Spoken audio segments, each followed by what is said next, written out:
Happy Hump Day, boys and girls. Welcome to the Chrissie Mayr podcast.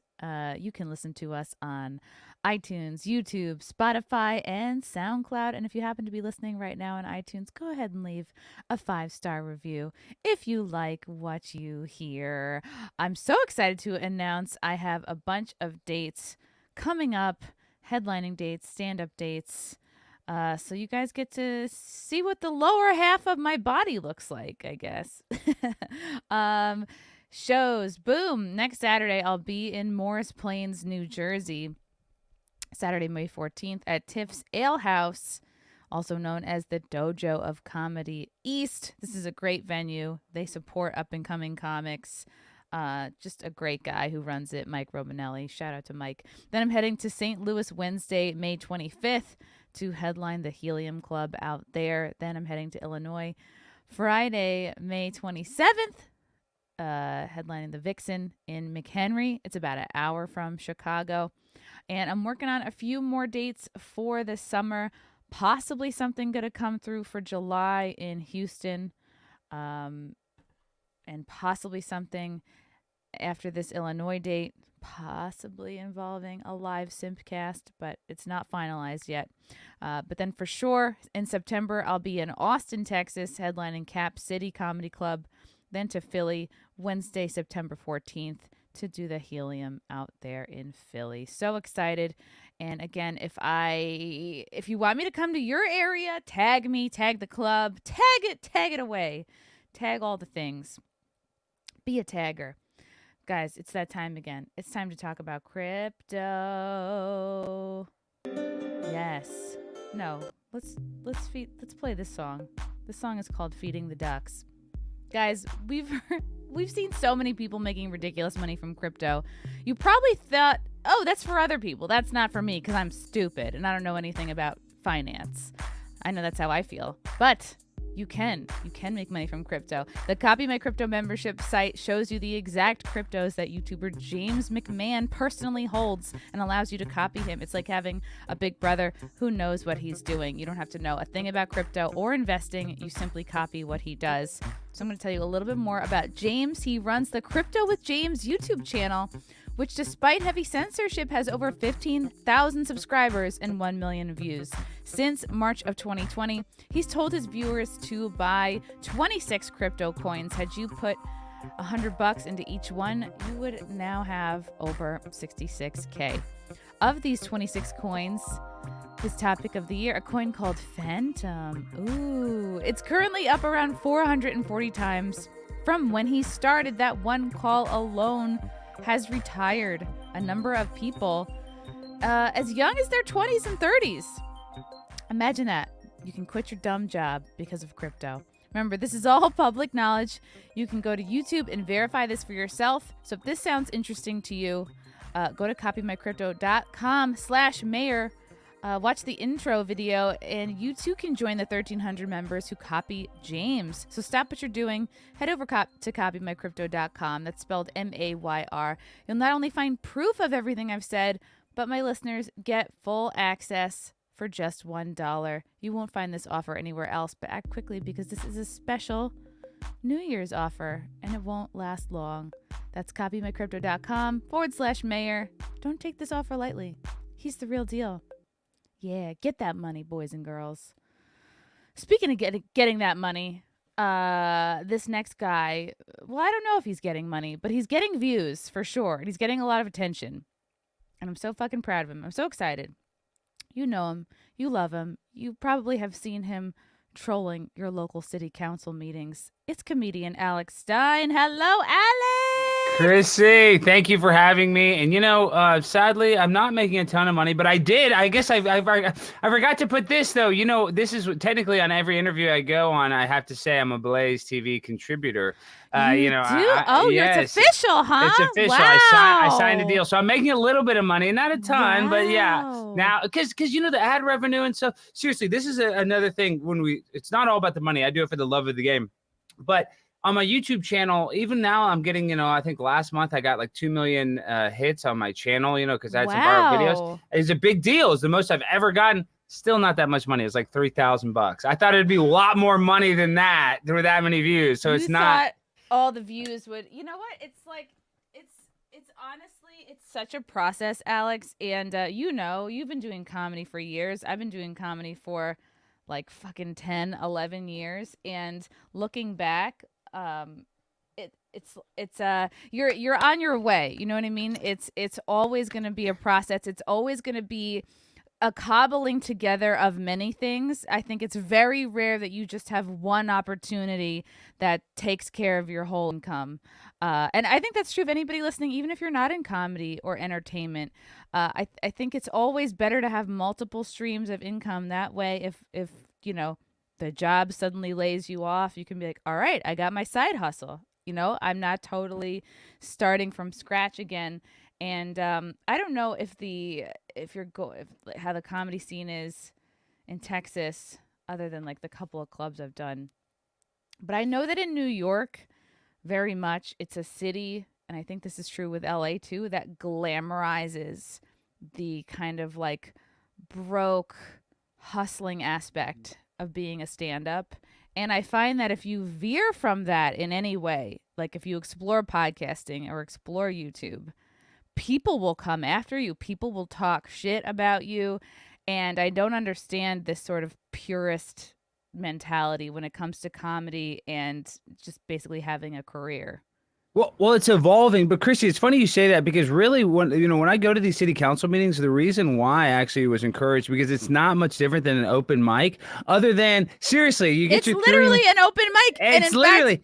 There's but Chrissy, competition. but it's filmed. See, it's you know what I mean? It's all it's a little bit and better. And the acoustics are probably better than at your average open mic because that microphone, they want it to work. They want to hear you. Yeah, so that's what I'm saying. I mean, I'm kind of basically an open micer, and now more people like, oh, come to my city, do this. So yeah, I guess I'm the traditional sense though of like a comedian, like you said, they glamorize that lifestyle of hitting. Even Aaron Berg, who's a badass comedian, he had the special where he did like 20 clubs in a night. Like that's really 25, cool. 25. Yeah. That's what I'm saying. That's really cool, but that's really hard. Like people don't realize, Chrissy, how hard you work. You grind it out. Like so many people ask me. I've been going on your podcast since before I went, super viral or anything. But Chrissy, I don't have enough time in the day to go on everybody's podcast. I don't know how you do it. It's really hard. draining. It's hard. Well, like a big part of it was losing my day job at the end of December. I wouldn't get the vaccine, and it was kind of like this do or die moment. And I was like, I'm not gonna get this thing just to keep this job that I don't like. That's not part of my future. That I'm just doing it to whatever, have health insurance or something. And I think it was meant to be. And I was there for 6 years. And I want to eventually do like a big video about it, like really blow it up, because I think people would find the job that I had kind of interesting compared to what I do now. The point is, it seemed to be requesting you to go to their city, to go to their city council meetings. Chrissy, I've turned down money. People like, I'll pay you to come to this school board meeting. I'll pay you to come there. And it's not even that I wouldn't do it. It's just I don't have enough time in the day to fly to all these different places. But see, that's the thing. It's like, how you go on the road? I am going to have to go on the road because I got to go after the Boston mayor, Mayor Wu. I got to go after Lori Lightfoot in Chicago. But the problem with Chicago is they have a very strict open mic policy. How it works there is, I know, it's, how some clubs it's hard, like the Laugh Factory in LA, it's hard to get on their open mic. Theirs is the hardest in Chicago because how it works is they only do it for 30 minutes and they have a limited sign up, but it's random. They pick randomly who gets to go. No, it is just like an open mic. Yeah, so There's a bucket. It's not, but it's not really random. You know what I mean? And they don't make you buy a drink or two. Some mics, they make you buy a couple drinks. Yeah, well, what I'm trying to say is I do need to go on the road and I need to go after these other cities because everywhere I go now in the Metroplex, city managers of like, let's say a small town like Euless or the Colony, some cities are requesting me, and some cities they already have a contingency plan if I come in to turn off the microphone or turn off the video stream so I can't reshare it. So it's really weird. Yes, that's happened in Mesquite. Wow. Yes, okay. So it's and in Plano. Listen to this. Plano is a big city, a big suburb of Dallas. They changed their whole public comment the city council member said, I've been a city council member for 6 years, and we've had a 2-hour discussion on getting rid of the open comment because a guy has come here over the last 2 months and embarrass us. And this is in Plano, like the closest one to you. Like that's your go-to. Very close. Yeah. Okay. I mean, Dallas is like my main one, but Plano is like 15 minutes away. And so what happened was they changed it for a week, and then I went and cussed them out, and then that video went viral. I got 500,000 views, and they just decided to go back to remember. This was the one where you were like shitting on them for cutting your time, and you were like really mad. Yeah, and so they just changed it back. Because what this is the thing is, Chrissy, like all day long we can say, we can just, comedy is so important. Like we need comedians to call out the bullcrap because like the mainstream media won't.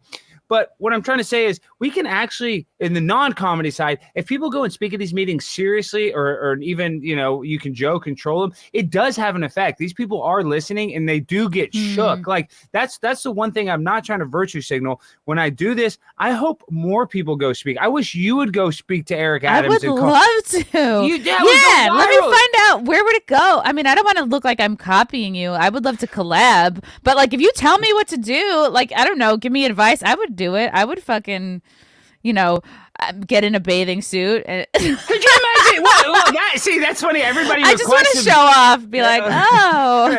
Everybody requested bathing suit ones. That's another thing we got to talk into the trans agenda. But real quick, could you imagine Anthony Cumia yelling at Eric Adams how viral or funny that would be? That would be like that would be great. That would be like my dream one of him just going nuts on the mayor. Even Gino would be funny. I mean, so the reason why I say that is like I'm just saying it's not a copy. Like this guy Mark Dice, who's a big content creator now, he's added that. I didn't invent going to the city council. There's guys like Chad Kroger, Eric Andre went. There's other people have gone to city council members, so I don't even own that bit. But like I said, I want more people doing it because it actually does have an effect. We think it's just speaking into the ether, and it doesn't. No, these people are shook because they never get called out. Yeah. I was going to ask you if you feel like it's having an effect on them. And I know I looked at one video where the guys were like, everyone was loving you, couldn't wait to take pictures with you. You were like big man on campus, like mega celebrity. I don't remember which meeting that was. That's a Colleyville, Red Pill Colleyville. Okay. Yes, they you're love like me. Just up there complimenting them. Yeah, well, because they're very, very cool, and Colleyville was the first city to open up in the country during the pandemic, so they're actually really cool in Colleyville. Believe it or not. And the reason why is because there they have term limits. Like you can only be mayor for so long. You can only be a council member for so long. So you're not holding on to your spot. You're not worried. Like when you know your time is up, like a lot of those people that were on this meeting, the way they were doing their election is a lot of them were up. Their time was up. So they don't even care anymore. Like I could have gone there and cussed them out. They wouldn't have cared because they're not even legally allowed to be council members any longer. So this was Colleyville. Yeah. Let me see when you get into it. You're maintaining composure, and then all of a sudden, before you know it, your jacket's off. Yeah, because I'm a rap artist. Is this how much of this is improvised? It's all versus, improv. Chrissy, I can't believe it. Some people think that and this is what I hate is because I'm in the truth community. There's some people that honestly there's some people that are so mentally ill and insane. They think that I have somebody like writing this, like a record producer's writing this, and then I'm reciting this and they're letting me. People because this one they like me. Some people think that this is all fake. This is all done by the CIA, and that's the reason I'm going viral. There's videos. Type in exposing Alex Stein on YouTube. There's videos like, Alex. Yes, so like Alex Stein's working for the CIA. Yeah, these songs are too good. Oh, that just shows you people are mentally insane, including myself. So I know, I can tell. Well, we all have to make our mental illnesses work for us and have them at least be entertaining. Let me see this exposing Alex Stein, because that's how you know you're making it, when people are like, I need to expose this guy. Type in exposing Alex Stein. Is this the one?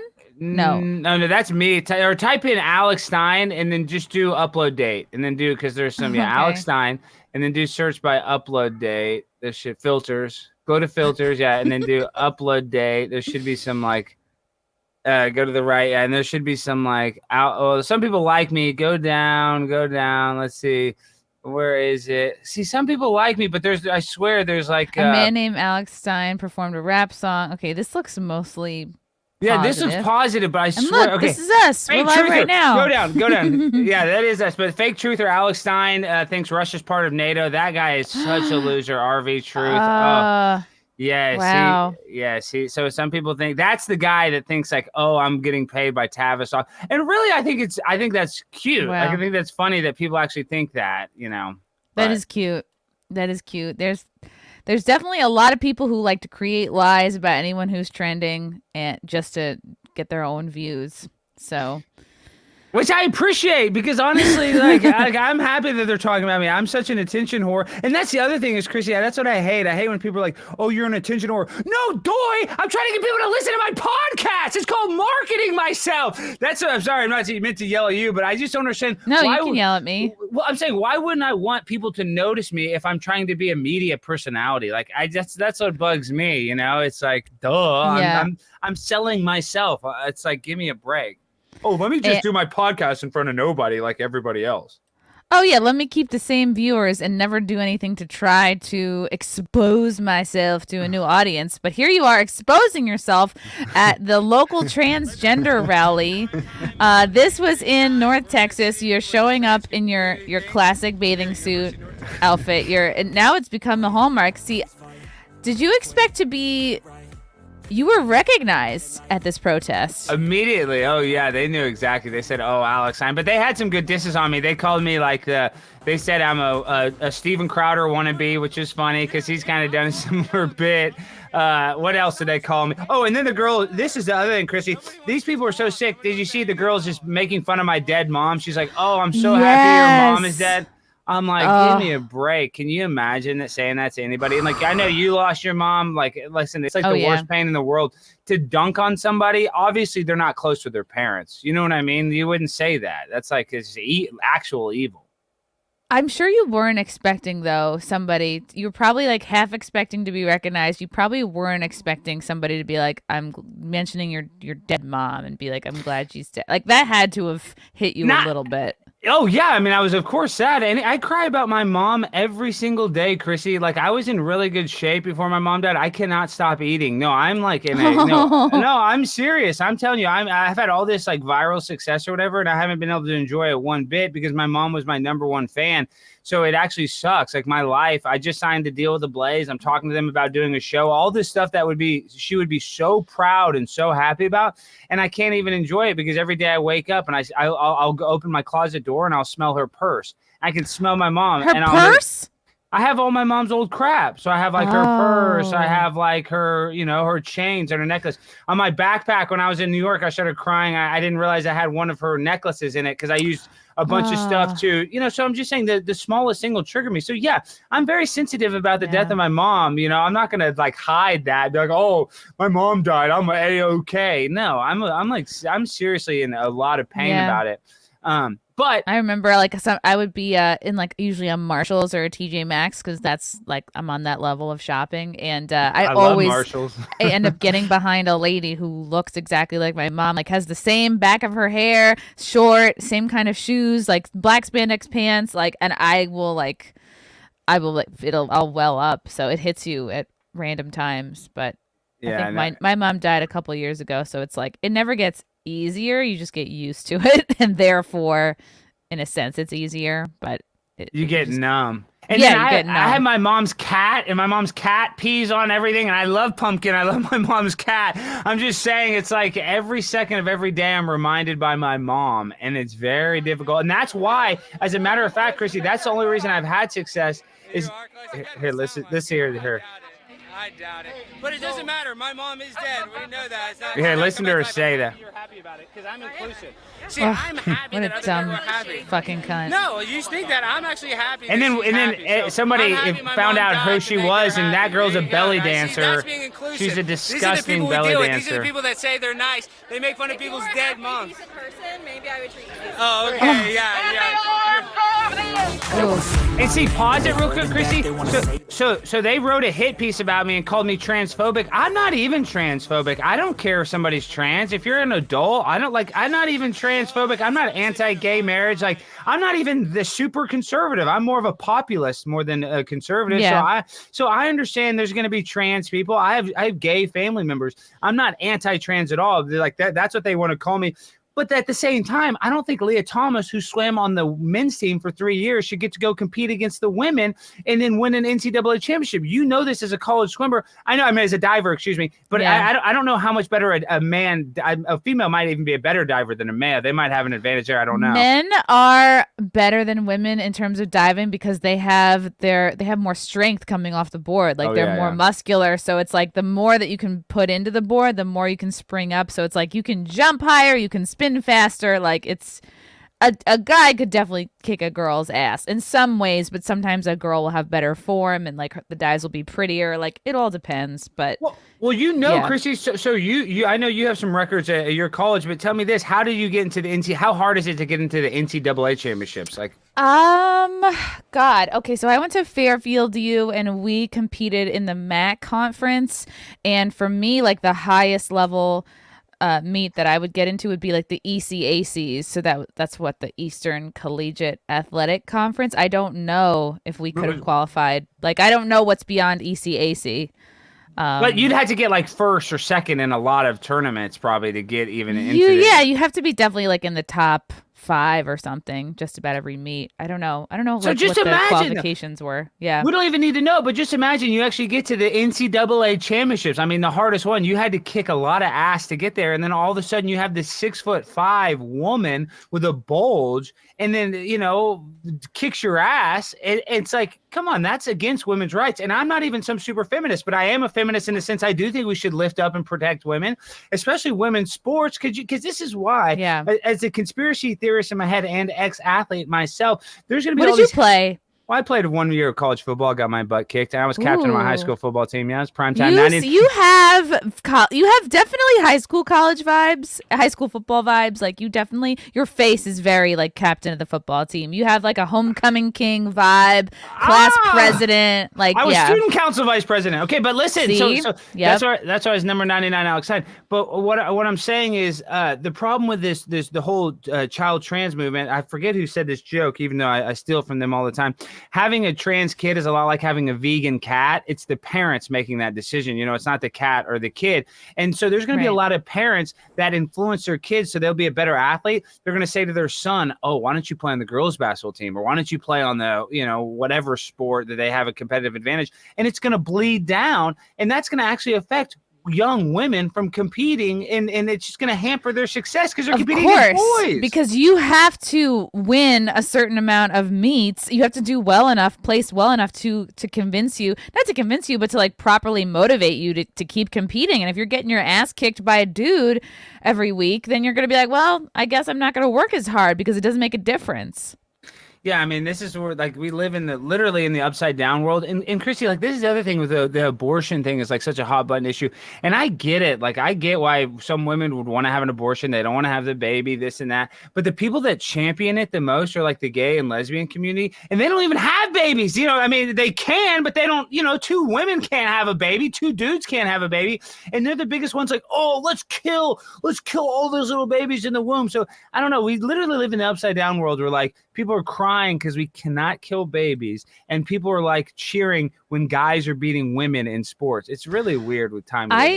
It is, and I remember being that 17, 18, 19, 20-year-old girl in college who was loudly feminist, loudly pro-choice. And I know how I felt at the time because it's like, and I think it correlates to like your life is not together enough and you feel like a baby or like a responsibility, a big responsibility that's thrust upon you is going to fuck all your shit up and you'll have no control over your life, and this thing will completely run your life and you'll have no choices and no freedom. And it's like as you grow up, you realize that the responsibilities that are sometimes thrust upon you and the ones you bring on yourselves like is what make you. It's what causes you to like rise up and be stronger and really like show the world what you're made of. And a lot of times a girl who, you know, they get knocked up a little bit, like, not saying happens every time, but sometimes an unexpected baby can be the thing that helps you to grow up.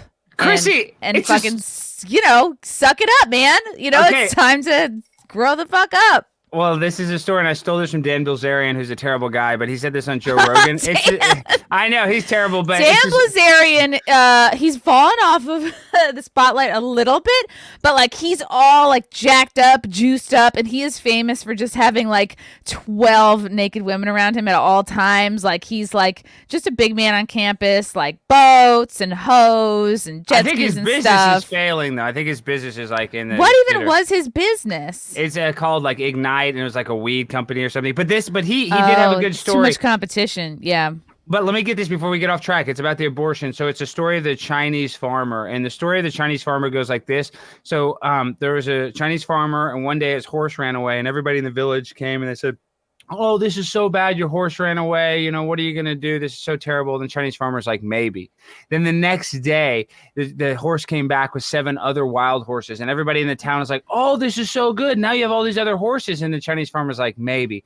Then the third day, the Chinese farmer's son is tending to the horses, and his son's legs get mangled by all the horses. And everybody in the town's like, "Oh, that's terrible. Your son's paralyzed." And the Chinese farmer's like, "Maybe." Then the next day, the draft service comes around, and they don't draft his son because his legs are all broken. And everybody in the town is like, "Oh, that's so good. Your son didn't get drafted." And the Chinese farmer's like, "Maybe." So the moral of the story is you don't know what is bad or good until you get perspective from it. Oh, yes. Yeah. It's like I heard somewhere that if you respond to any hate you get, just like with the phrase like, "Is that so?" it kind of puts it back onto the other person. And it's right. It's what life is about, being zen. And I guess it's kind of like like what you're describing is like a Buddhist mentality of like it's neither good nor bad. It just is. True. I think that's very accurate because you don't know. You don't know if it's bad or good yet. Yeah, right. At the time, my mom dying fucking sucked. Worst thing that's ever happened to me. But it opened up a ton of space in my life, and it allowed me to pursue all of my goals. And then certain things just took off. And, well, it's fun. It's funny you say that because my mom dying, even I would trade it for all the success I'm having. But because I'm so depressed, the only way that I'm distracted is when I'm creating content or when I'm doing, you know, going to a city council member because I don't have time to worry about my mom. I'm stressed out because I got to do this bit or I got to, you know what I mean? I'm busy. And she's so proud of you, Alex. Like she is looking down at you. She is walking with you. She is guiding you. She is always there if you want to listen to what she has to say. If you need advice, you can always talk to her. You know what I mean? Like, yeah, I feel that a little bit, but then I also am like, is she there when I'm cranking it? I mean, is she there when I'm butt naked? I would, yeah. I occasionally think of that too. Like if I'm masturbating, I'll be like, is mom around? Like, could she not? Could she just? I'm gonna shut the door. Don't come in. Yeah, but she's not around. She's probably seen you crank it once, and then she's like, I don't need to see it anymore. Yeah. That got weird. No, but that's how it is. and that's another thing is like I remember going through my mom's stuff. Not that she really had much embarrassing stuff, but I mean, it's just like we don't need to talk about my dead mom the whole show, but it's like it just sucks, Chrissie. I like people, and then the people in the conspiracy world are like, "Oh, you sacrificed your mom. You killed your mom to get success." Yeah, because Kanye West's mom died. Yes, because Kanye West, Jennifer Hudson, like their parents died, and then they have a bunch of success. So that's what they say. Yeah, but you're not Hollywood. You're not like in a position to even make that choice. People get buried too much into their conspiracies. No doy, Chrissie. They think that like, I mean, seriously, they think like, oh, the Illuminati came up to me and they said, "Oh, Alex, we're gonna sacrifice your mom, and then you're gonna have a viral video and go on Tucker Carlson for 4 minutes." It's like, why would I would never do that. I mean, it's insane, but people don't have it. People are really out of touch with reality, and that's on both sides. Like that's the problem with like, obviously the left is insane, but even a lot of people on the right are insane. Like all the QAnon people are insane. So it's like,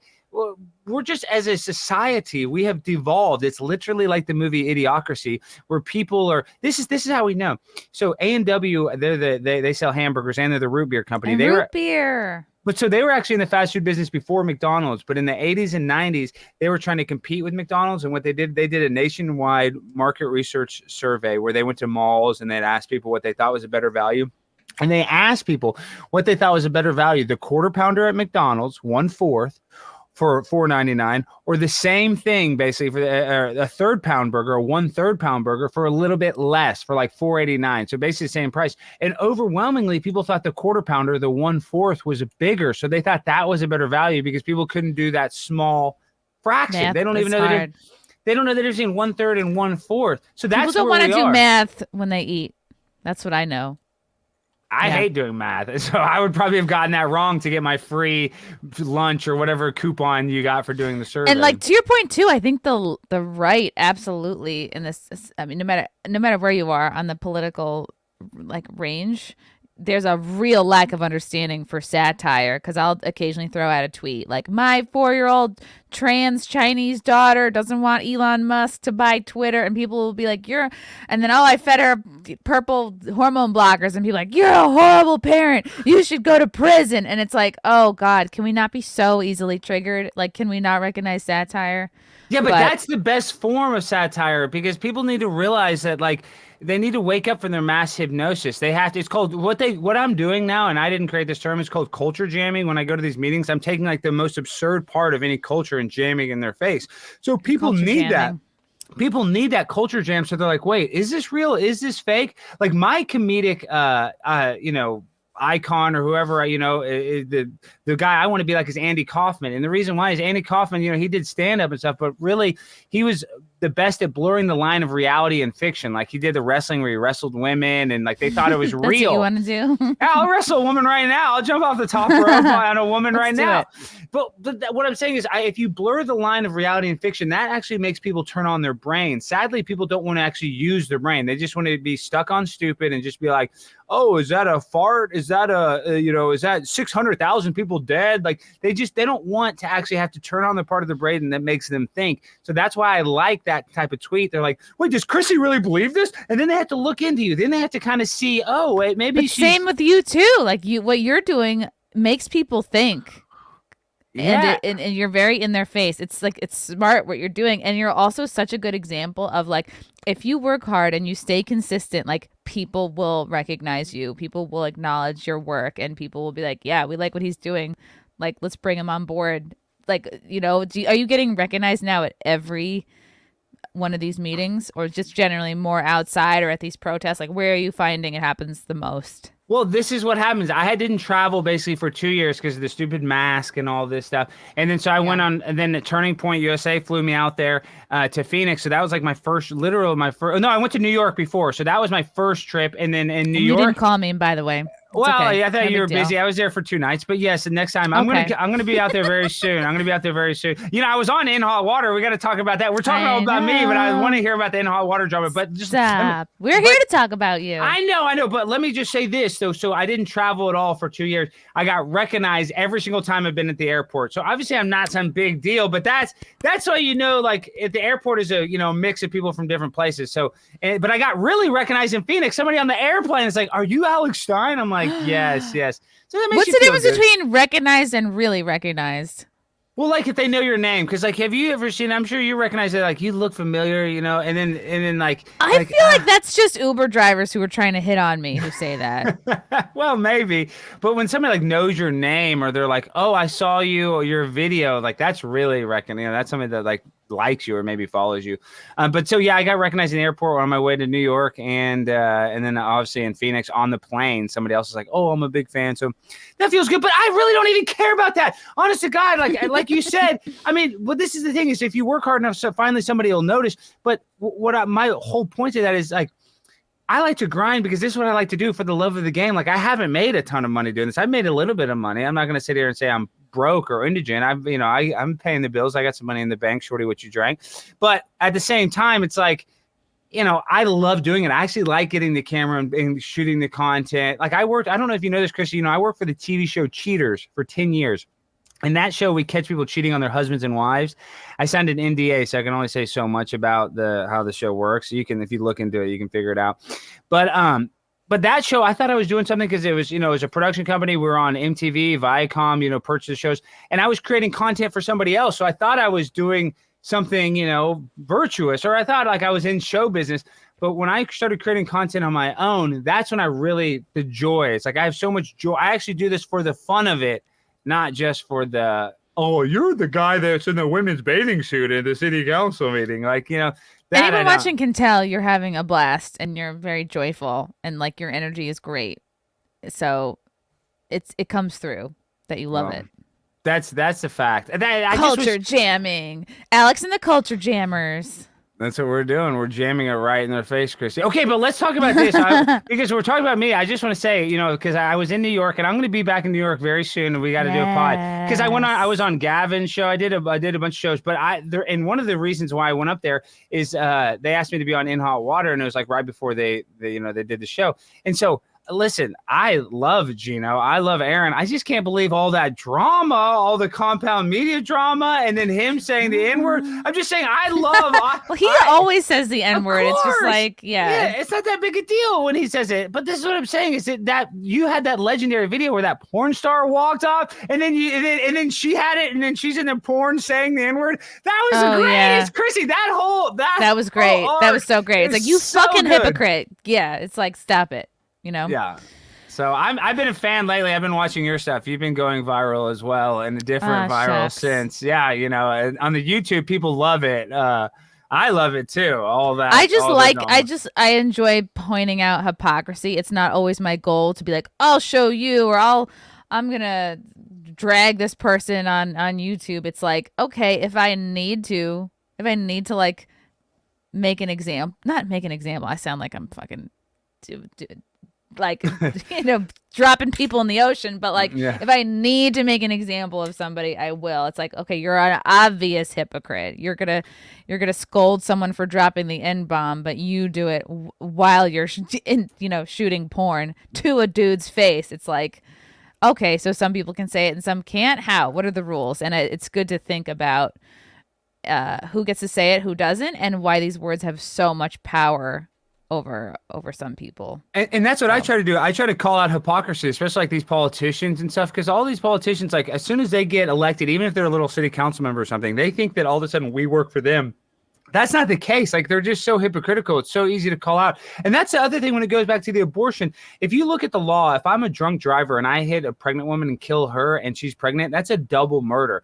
Yet those same people will be like, oh, a baby's just a clump of cells. So it's just and that's whether you're on the right side or the left side. It's just the world is full of hypocrisy, and we need to call it out. And that's like one of the things I get pleasure out of, is like when I can be like, oh, you're a hypocrite. And sometimes I'm a hypocrite. I'm not saying I'm perfect. Like, I don't know what example I'm thinking of right now, but I'm, not perfect. I've been the hypocritical stuff. I said, oh, I don't want to do that, and done it. So, and it's just, we live in a goofy world, and I like to call out hypocrisy more. That's one of my favorite things to do. Oh, yeah. This is from Crash Mondo. So many municipalities hold their meetings during business hours so that regular working class people can't attend. And I'm sure it's also easier for them. Like, if they are also working regular 9-to-5 type hours, like, they probably want to go home to their families. They probably don't want to have these meetings, after 6-7 o'clock.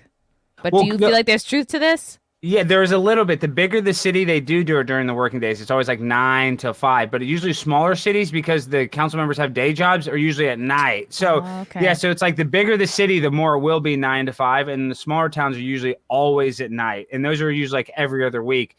So he does have a point, but like New York is 9 to 5, all their meetings, because that's like those people's day jobs. But seriously, Chrissy, that's the next thing. I'll look up the next meeting, because I've even called into some New York meetings because this is the problem. New York City, for me, the whole country, and this is the perfect example, is after 9/11. After 9/11 was a terrible thing, but New York like bounced back because the whole country got behind New York City, and America goes the way of New York City. However New York City is doing, America follows that lead. And so, well, that's the problem is right Get now ready for more crackheads. Well, and that like when I was there, if you watch Fox News, they're going to tell you that, oh, New York City's like a hellhole right now. I didn't think it was that bad, but I wasn't there that long.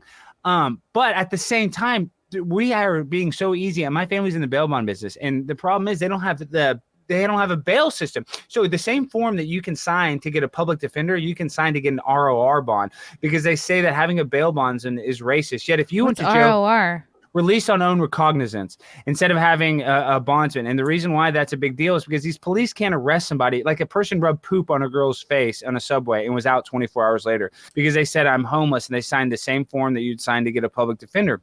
Yet if you and I rubbed poop on somebody, Chrissy, we would be in jail. We would have to get a bondsman. Wow. We would not be able to sign that same form. Even if we said we were trans?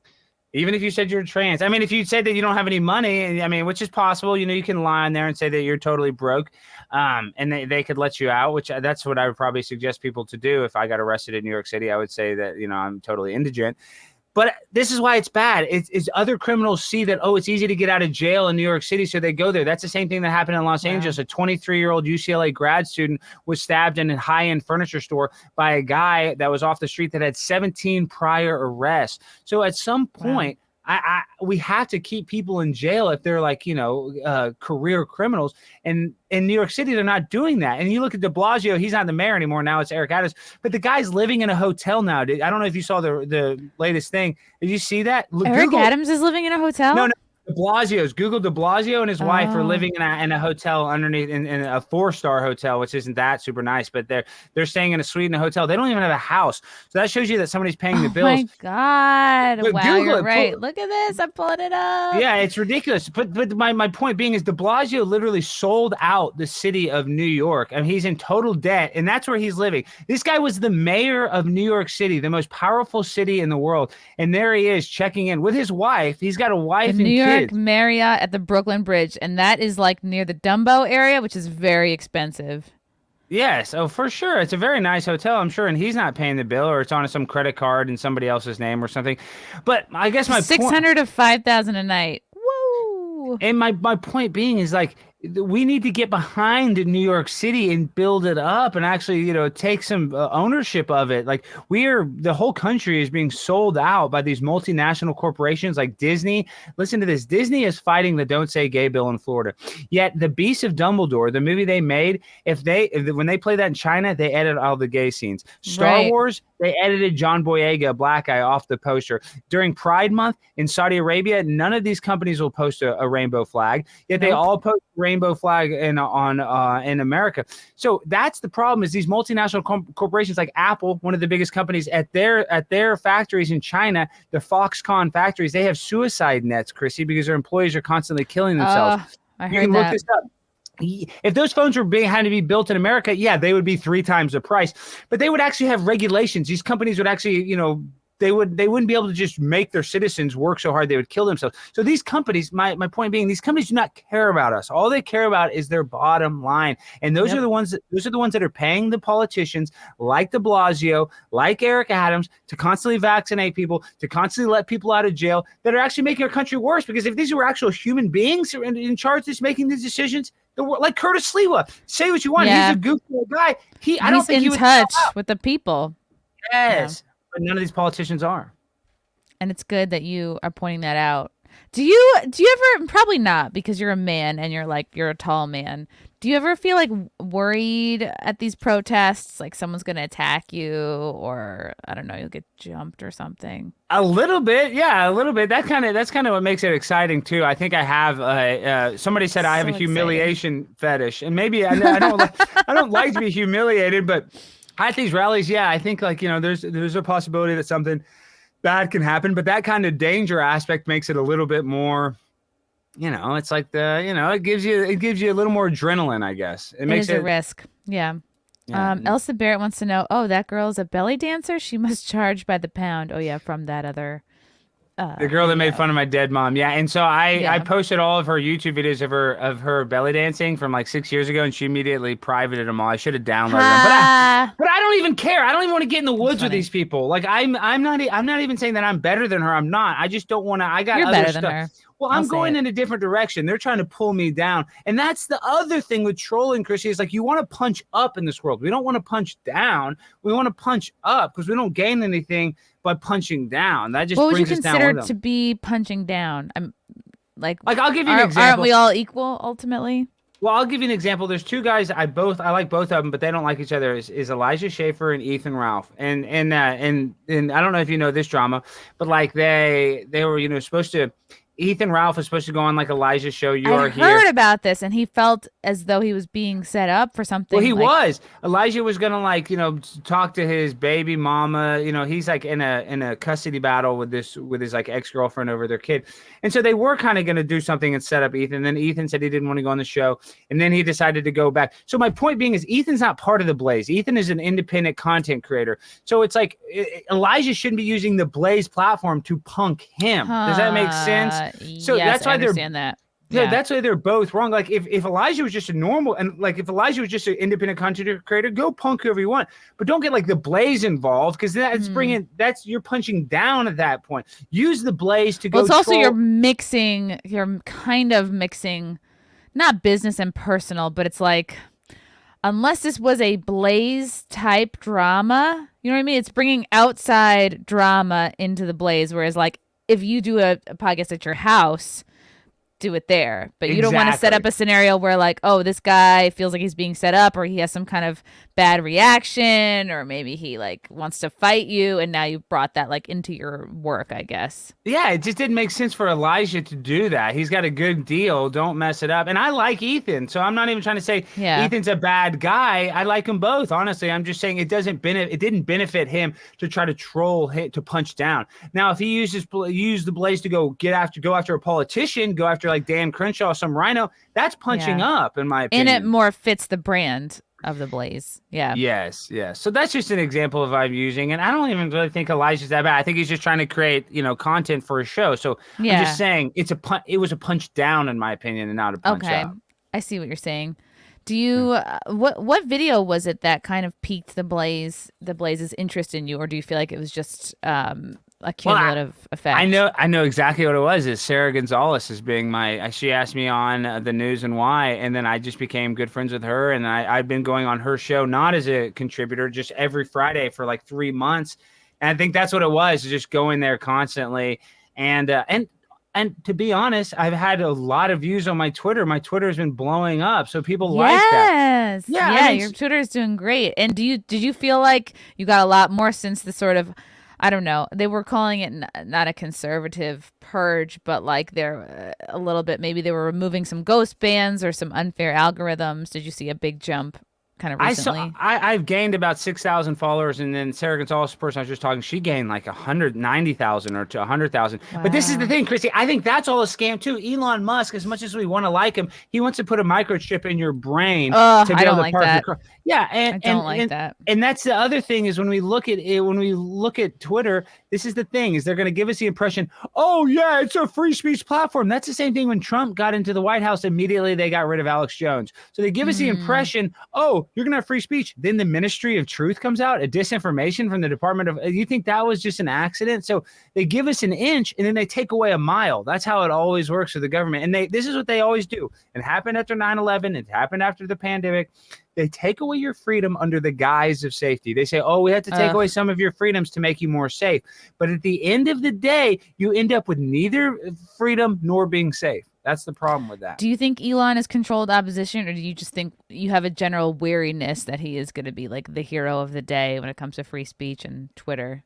Elon is as crooked as a dog's hind leg. He didn't even start Tesla. It was two guys started it. He took it over. And Elon Musk, I love his tweets. He's calling out the laptop, but he's calling out stuff that is kind of basic knowledge to anybody that has half a brain. It's kind of safe. Yeah, it's been out for a while. He's not breaking anything. No, where was he saying this when New York Post was saying, when New York Post was the person that got kicked off Twitter for saying that the laptop is real. And really and truly, Chrissy, they're going to give us all day long, oh, here's the crack pipe the Hunter Biden smokes. He's doing business deals in Ukraine and Russia that are causing us to go into World War III. I don't care. I got friends that are drug addicts. I've done drugs in my life. That actually, what I'm saying is that actually humanizes Hunter Biden. That actually makes us like him more, because everybody has a family member or friend that's a drug addict. So that actually makes us, oh, the president's son's a drug addict. Well, we should be talking about how the president has a granddaughter named Navy Roberts from a stripper that Hunter got pregnant, that the president of the United States did not put on his Christmas card, that will not acknowledge. He is our president has an illegitimate granddaughter. Nobody will talk about that. They're gonna say, "Oh, his son smoked I heard crack." about that. Yeah. Nobody gives a crap if he smokes crack. I'll smoke crack with him. I'm just It's saying. like you think, but it's not. It's like the president's son should be doing better than the average person. Like, yeah, the average person might be a crackhead, but like, yeah, you're the president's son. Like, we expect a little bit more. And if this were one of Trump's kids or one of DeSantis' kids, it's like they would be talking about it nonstop, and they would have no patience for addiction or like his artwork. Well, and that's another thing. His artwork. He can just sell art for $600,000 a painting. Like, that's not a money laundering scam. And then the Secret Service had to buy, I think it was like a $3 million property across the street from him to protect him in Malibu, California. So, I mean, all of our tax dollars, Chrissy, are going to Ukraine, going to all these people that does not benefit the American taxpayer. Like, look at our border between, Kamala Harris will go to Poland. Nancy Pelosi will go to Poland and go to Kiev, Ukraine. Yet I have a friend, a very close friend, Clark Gable, that he was actually the host of Cheaters. He died of a fentanyl overdose. He thought he bought oxycodone and had fentanyl in it. Every single day, the border between Texas and Mexico, and this isn't hyperbole, this isn't a figurative, this is a fact, is getting flooded with people and sex traffickers and drug traffickers. And what that is doing is that is destabilizing our country. That is not only destabilizing, having more immigrants, so less. And I'm not even anti-immigration. I don't care if people immigrate here. But the problem is they're literally bringing in drugs. They're bringing in children to sex traffic. And Kamala Harris will not even go to our border. She won't even go there. They won't even mention it. So it just bugs me. Every day I go walk around Bachman Lake, which is in Dallas. It's a nice lake. I see people get off the bus, and you can tell because they have their new shirt from Walmart, their Teenage Mutant Ninja Turtles shirt, their fresh backpack. They have the same cell phone, and they're walking around like with their eyes this big, like, oh, this is nice. Where do we walk to? And then this is the other thing. Governor Abbott, people are like, oh, I love it. He's busing the illegals to Washington, D.C., and they're driving off at Union Square, and all the conservatives are like, oh, we're dunking on him. We shouldn't be taking these people anywhere in our country and just dropping them off on the street. What do you think they're going to do? They're going to go to McDonald's and get a job with no social security number? No, they're going to have to do some sort of crime, or they're going to have to do something to make money to get cash, and it's not going to be something that's necessarily legal. So people are out of touch with the reality on both sides, right and left, sadly. And there's a serious, glaring problems that could easily be fixed. But instead, all they're going to say is, get your vaccine. Oh, abortion. We got to kill babies. It's like, dude, we have a homeless problem. We have an opioid epidemic where children are literally dying. We have a problem where all these trans people that they're so happy about, the trans community, you have a 2,600% more chance, you're 26 times more likely to commit suicide than if a non-trans person. They don't even talk about that. We have, they say, oh, sexual grooming is not real in school. Yet the amount, if you talk to anybody from the 80s and 90s, there's the same amount of gay people, but the amount of people that have transitioned their sex is up like 40,000%. So that's because they are being groomed by their teacher, because these kids want attention. They're like, oh, I want to be like my teacher, Mrs. Roberts. I never knew my teacher's personal life, Chrissy, and I guarantee you didn't either. None of us did. Yeah, we didn't want to know it. We were like, ugh. That's because our teachers didn't have a Instagram page. Our teachers didn't have a Facebook page where you could click and you see, wait, oh, they're on a gay cruise? They're about. Yeah. Like, we knew a couple. I think I knew one of my teachers was gay, Mr. Perry, but like he was cool. He taught theory of knowledge. We didn't really. And then I had a crush, of course, on Mr. Gamache. And I remember I was upset when I learned that he was married, but I was like, no, it's okay. We'll maintain a professional relationship. And I think that's about it. And then, Senora Loges, she was like the hot teacher. She taught Spanish, but that was it. That was like all we really knew. Yeah, I had some gay teachers, but I didn't know what they were on their gay cruise or whatever. I didn't know how gay. No, yeah. I mean, and really and sadly, or I keep saying sadly, like I don't want to be all black-pilled, like the world is just, total crap. But if you look at the trajectory of where we're going, it's not like a good place. We're constantly fighting each other and bickering on purpose, so we don't fix any of these problems. So we're constantly protesting. Like this next summer, I imagine we're gonna have another summer of love, where it's full of protests, and they're gonna say, "Oh, these are good protesters. These are the good. These are the right. They burned down the federal building for a good thing." Yet I have friends that went to happy fires. And people on January 6th, I have a buddy of mine that literally got a crutch and was pushing against a guy's riot shield. They charged him with assaulting an officer. He's under house arrest now, and he's facing 40 years in a federal prison right now. He's probably not going to get 40 years. He has a good attorney. But in freaking Portland, they burned down the federal courthouse for 63 days straight, and one person went to jail and got a house arrest. Yet all the people on January 6th are just getting crushed. So we just have a very corrupt system, and we need to call out the corruption. Yeah, which you're doing. So it's good.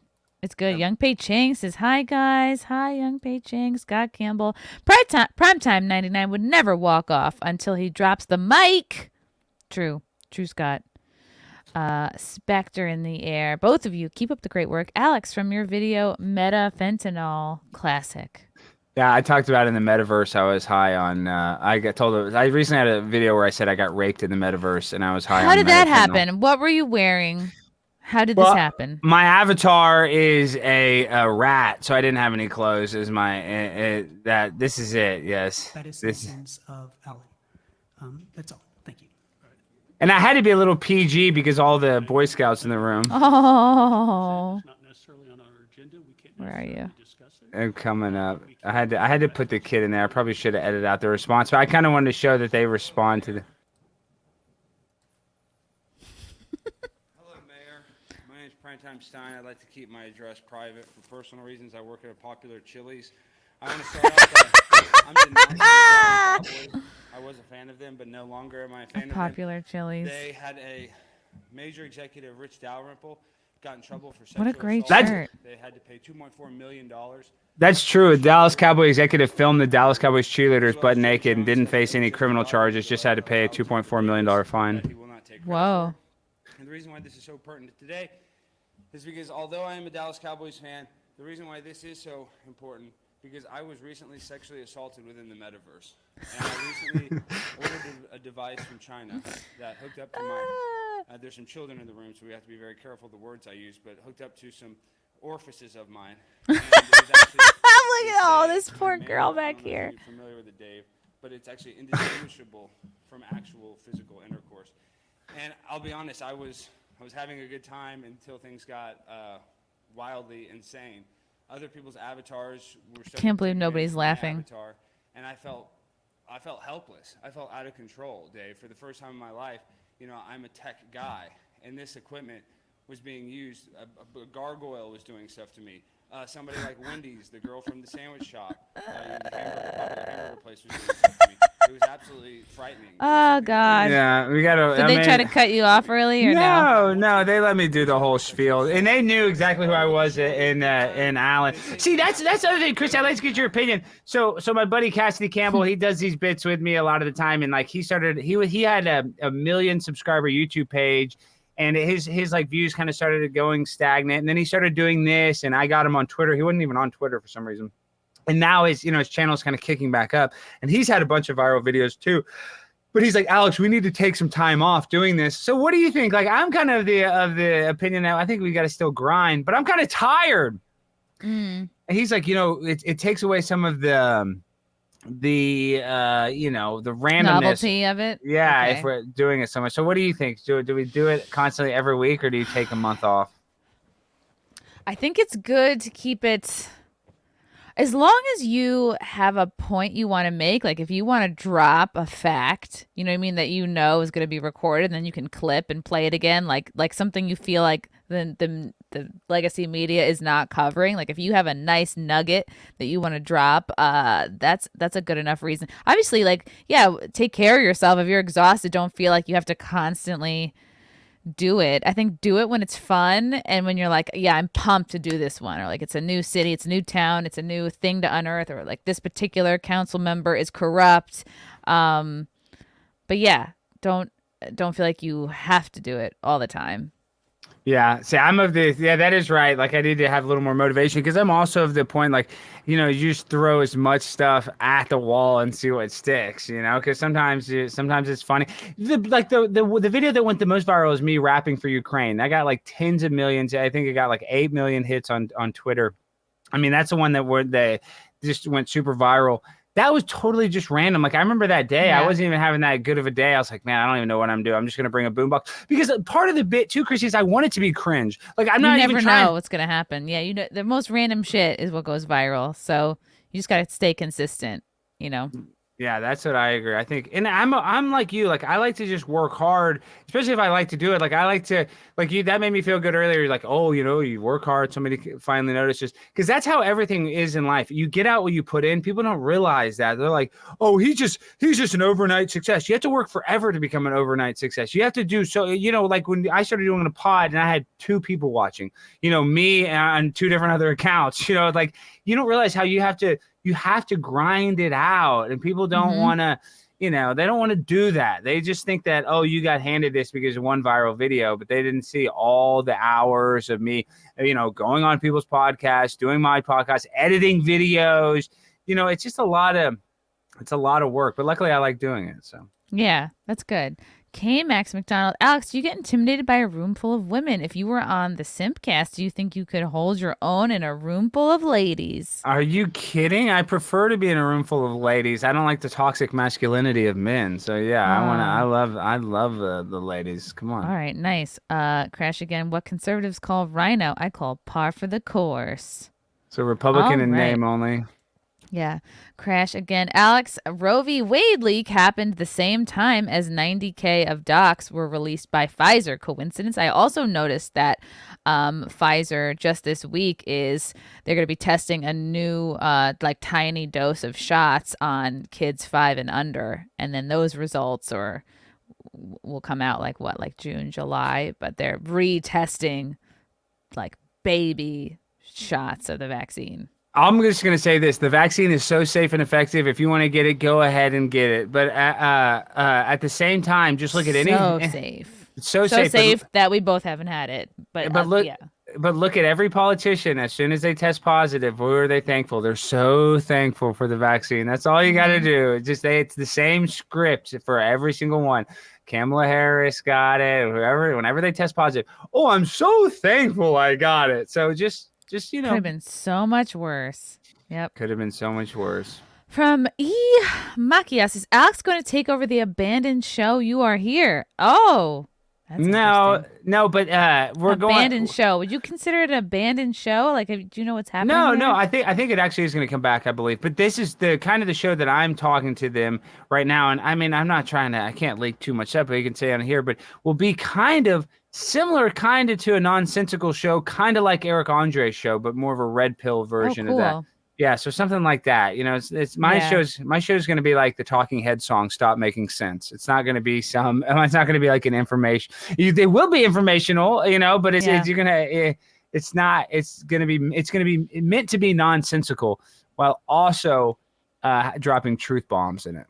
Good for you. And then again, like I'm thinking more about like you're like, oh, what should I keep going to these meetings? Like the creative process is messy and sporadic and like, you know what I mean? So you can't plan what's gonna hit. All you have control over is like your consistency and your what you're inputting, like what you're reading, how you're taking care of yourself. And then like if you are taking care of all that, then your output is gonna be good. And then luck, opportunities, like that's all out of your hands.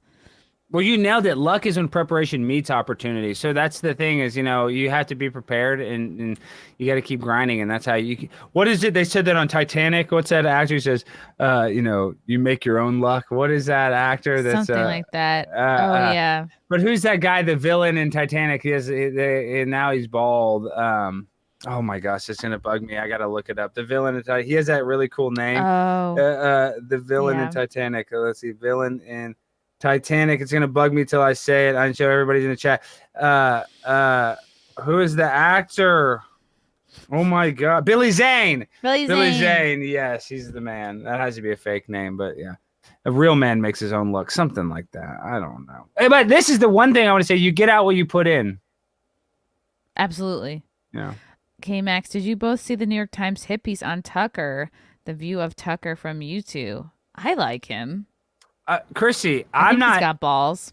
I'm not trying to name drop, and this is my biggest name drop. Tucker Carlson loves my content. Text me personally. Yes, Text me. Oh He's my God. yeah, and his producer. So it's funny because they asked me to go on the show, and then like the night before, I get a text from Tucker. Is like, "Oh man, what you're doing is art," and I think it's a troll still. I'm like, so I texted the producer. I'm like, was that actually Tucker? Because I'm talking to him like it's Tucker. Obviously, I'm showing respect. Like, yeah, Tucker doesn't usually ask for the guest phone number, and since then Tucker's texting me. He has a crush. Well, no, his daughter goes to school here in Dallas, SMU. So and his brother lives Is like she in the single? How old is she? I mean, this is. You could be Tucker's nephew, son-in-law. I'm his illegitimate. I'm his illegitimate son already. I'm his biological son, so I couldn't date my biological Try sister. to marry his daughter. Like that could be a side project. Could you imagine? No, that's not gonna happen. But this is the thing. Who knows?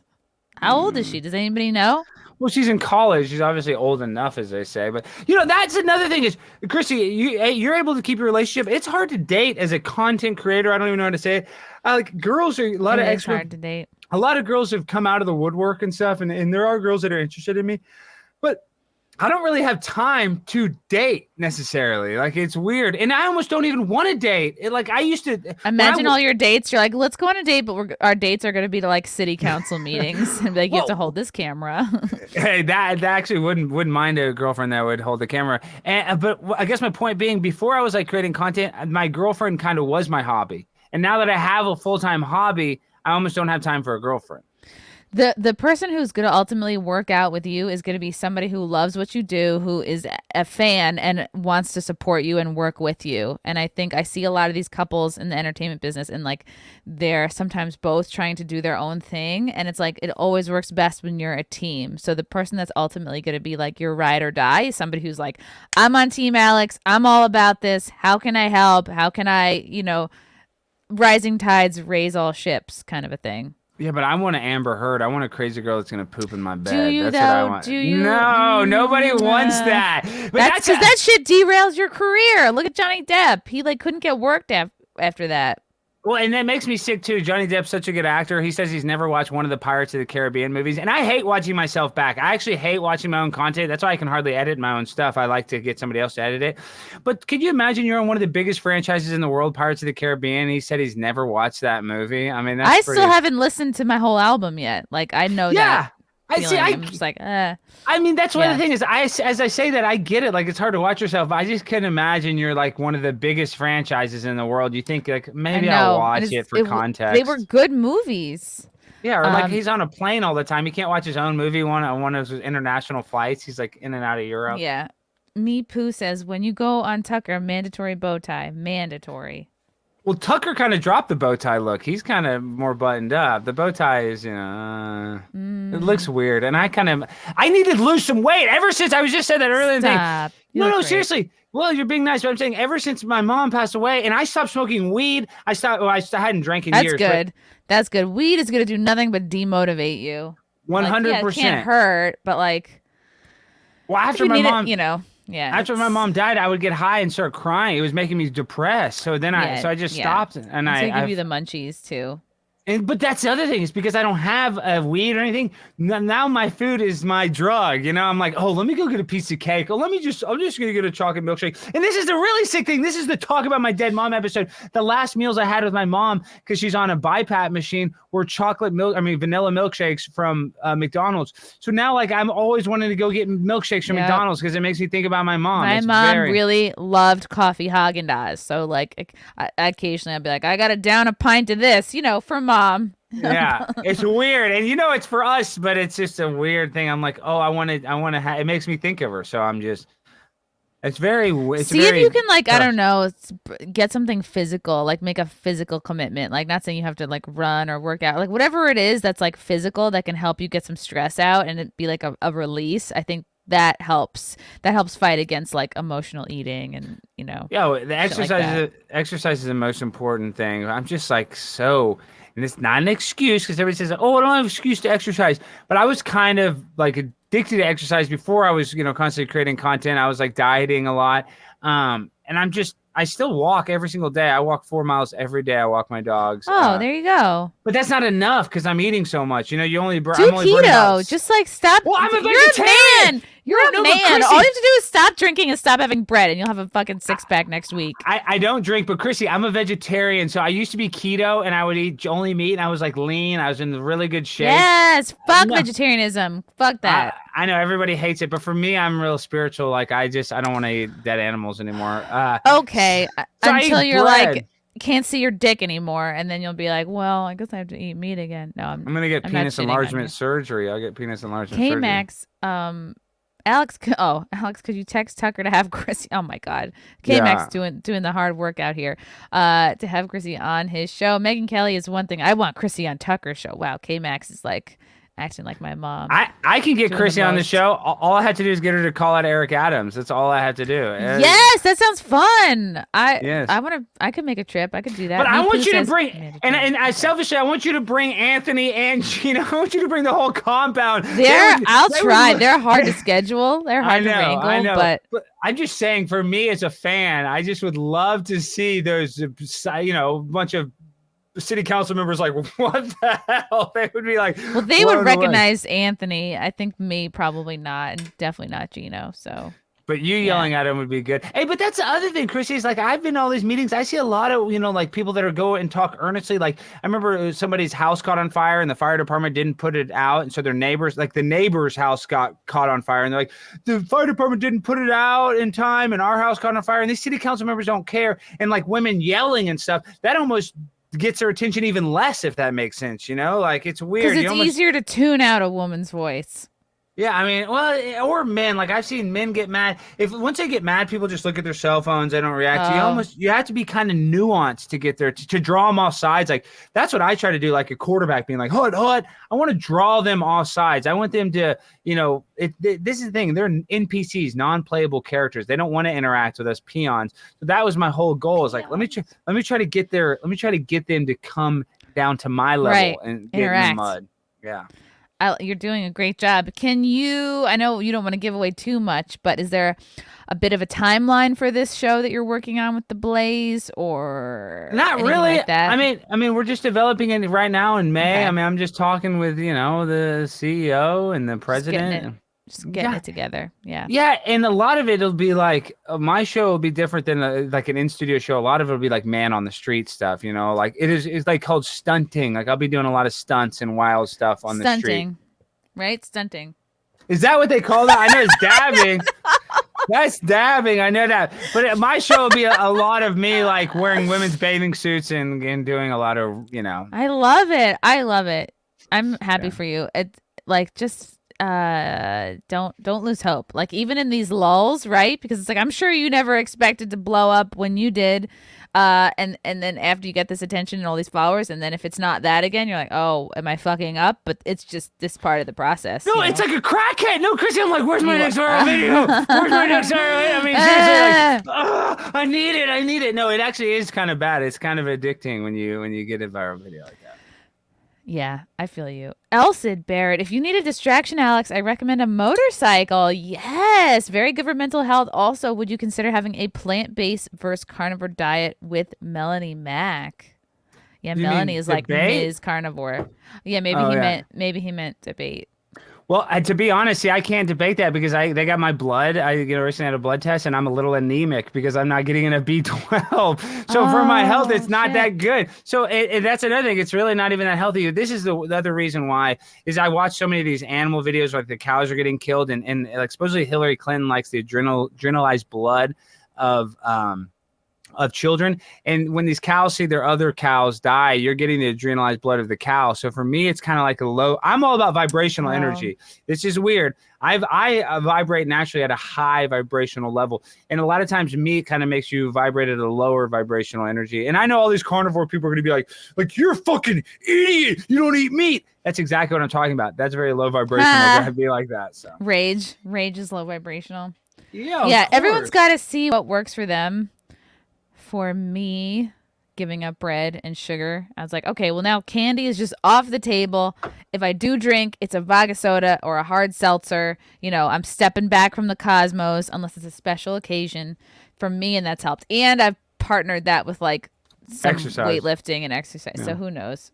Who knows? We all got The exercise is so good though for our mental health. We have to use that. Like, it doesn't even have to be super hard exercise, but we like the endorphins that it creates. I think that's one of the best things for depression. You know, whether you're fat, it is. like, well, this is why. Because that's like, why I came to the stream all jacked up, because I worked out this morning and had a gigantic iced coffee, like a nitro brew.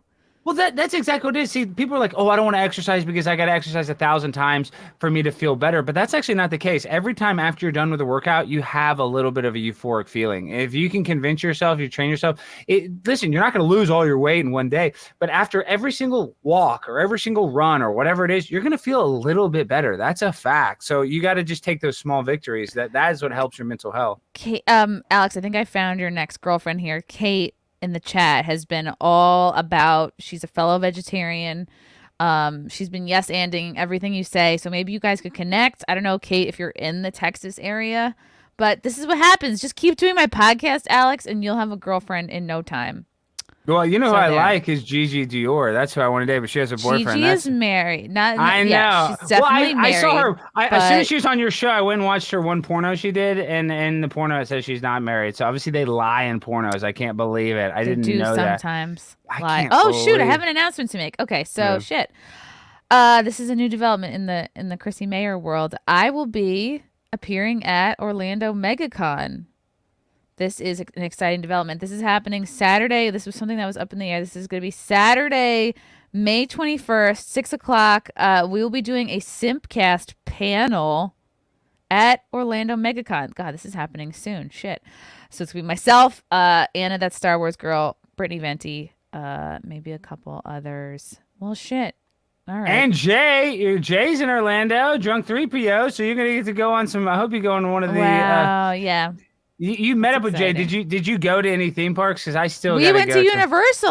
Oh, we yeah, went yeah, to the Harry Potter land. I had a, what was it called? A Butterbeer? Butterbeer. It's really just like, it's like butterscotch soda with like a marshmallow, like cream layer on the top. Very sugary. But Does it have alcohol in it? yeah, no, unfortunately not. Oh, so It's then hard you to get get. alcohol. Well, I kind of No, like that. not I'm gonna worth go. it. It's for kids, Alex. Yeah. I don't know. I mean, some of these groomers would give kids alcohol, but this is True. the thing: is I'm gonna go with Jay because I want to go to Disney with like protect my trans kids. All right, it's or not something. going to work out with Kate. This just in, but maybe Kate has a friend, or maybe if Kate's relationship is on the rocks, you could be put on the waiting list. But ask Alex. Kate this: is her boyfriend a vegetarian? Though that's probably not. Probably not. Probably He's not. probably Probably he's not. probably not comfortable in his masculinity enough to give up meat. Darn it. Crash says he'll be out of state that weekend. Oh, it's okay. I was trying to hook up Crash with this girl I interviewed the other day that works for Hooters. Dude, So- Crash is a rich man. He's donated about $100 this stream. No. Good for you, Crash.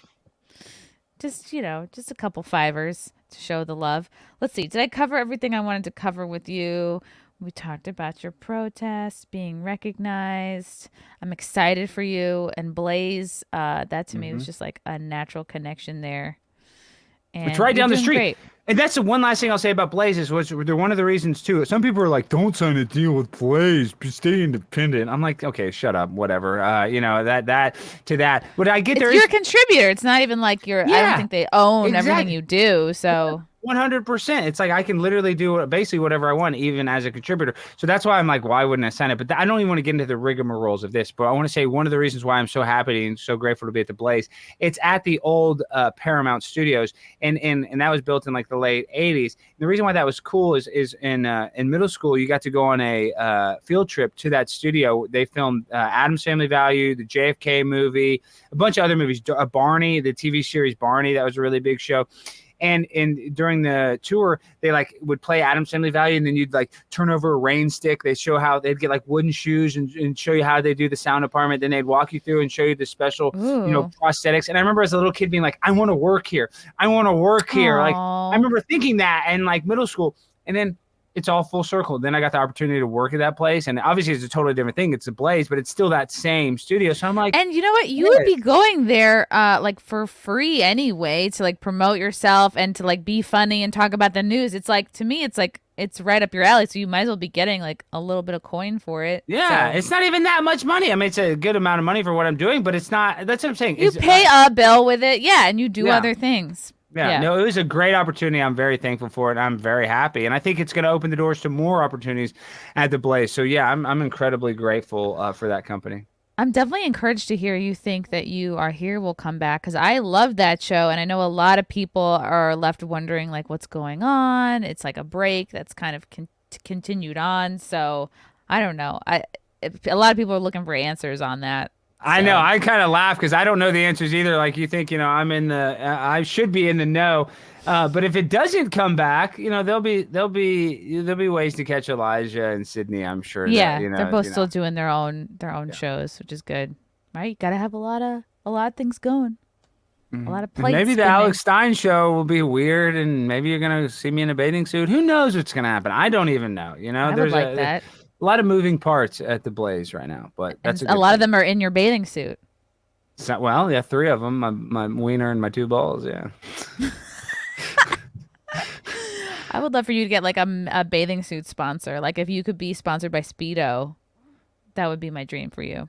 Oh, and that's what I got to do. You said that iconic bathing suit. I've actually kept the tag on it because I wanted, and I bought it at TJ Maxx. That's the only place. Dude, right, I remember. You said you had a hard time finding a bathing suit that fit you. Welcome to my world. Well, they're so expensive too at the Dick's Sporting Goods. They were like $89. Yep, I'm like, yep. Unless you go to literally a Marshalls or a TJ Maxx, but then you're gonna find something that's like, kind of off-brand and beat up and. But I kind of like that. Well, my favorite store to go to is the thrift store. I love thrifting. That's like my favorite thing. Too legit to thrift. Yeah, I like Thrift Giant here in Dallas, but is that a store in New York? So I'm too legit to thrift. Oh, that's just a saying. I was just thinking of a song. Oh no, but I like thrifting. I think I like the thrift store because you can find something at the thrift store you can't find at Nordstrom's. But every once in a while you gotta go to Nordstrom's. Time though. You have to be an endurance shopper to like. I used to do that all the time when I lived in Brooklyn and Queens. It's like you go and you spend hours there. You like comb through everything, but you can. You have to look at every hanger. Every hanger you have to look at. You have to. Yep, Alex. Thank you so much for coming on. I adore you. This feeling is mutual. Yeah. Oh. Everybody loves you. You're doing great. You said your to-do list is Lightfoot and Woo. So what is that? Chicago and what other meetings? And you have dates. And you have dates to plug. Guys, and I'm on the Phoenix. I'm going to be in Phoenix, Arizona on May 22nd. That shows are basically sold out. So I don't really care if you buy tickets to that. I think there's only 5 tickets remaining. They want me to do a second show, but I don't know if I should add the second show and then not sell it out. So what do you think about that? Add it. You should always add it. Really? Always add it? Anytime you sell out, add another one. What's the worst that can happen? Well, what's the second show? Have a smaller second show. Big fucking deal. Always offer it up. If it sells out, get another one. Really? Okay. All right. Well, then heck, I guess I will add it. Okay, but this is my El Paso is on the 19th. So if anybody here is in El Paso, please buy some tickets to that. We're kind of low on that. Bisbee, that's a small place. I would appreciate it if you bought it, but I think that only holds like 40 people. So I think that is fine. And Tucson, I need to sell some tickets in Tucson, Arizona. I'll be on Tucson the 21st. So you guys want to support me? Buy some tickets for the 19th in El Paso and the 21st in Tucson, Arizona. You're going to see me. I'll be rapping. I'll be dancing. I'll be in a female bathing suit. It's not going to be your standard comedy show. I'm going to be twerking, jerking, flipping it and reversing it. So you guys be on the lookout. Where can they buy tickets to these shows? You can go to Linktree, my Linktree / Alex Stein. You go to primetimestein.live and you'll find tickets, or go to my Instagram at primetimestein. You'll see a link to all the tickets there. You guys come and check it out. Primetimestein.live. You said? Yes. I have to pull it up. I should have had it scrolling the whole time, but I forgot to make a border for you. Darn it. Primetimestein.live. What? Is that not coming up? I just it should be what it is. Oh, maybe you know what it is. I think on my Squarespace I didn't actually pay for it yet, so that may be why. I hope I didn't lose it. Do you have a Linktree? Yes, I got it to Linktree / AlexStein99. You can get the tickets there. Go to tr.ee/AlexStein99, and then you're going to see the tickets there as well. You see that right there. Mesa, Bisbee, Tucson, and El Paso. But guys, listen, if you want to really support me, just watch the videos, share them, spread it. That's like the best way to support me, I think, is by sharing and watching my content. I really appreciate that. Amazing, guys. I will make sure to put these links in the description. Alex, thank you so much for joining me. Oh, it's a pleasure. Thank you. See you, Chris. Thank you, chat, for all your comments and questions. We love you. Until next time. Bye.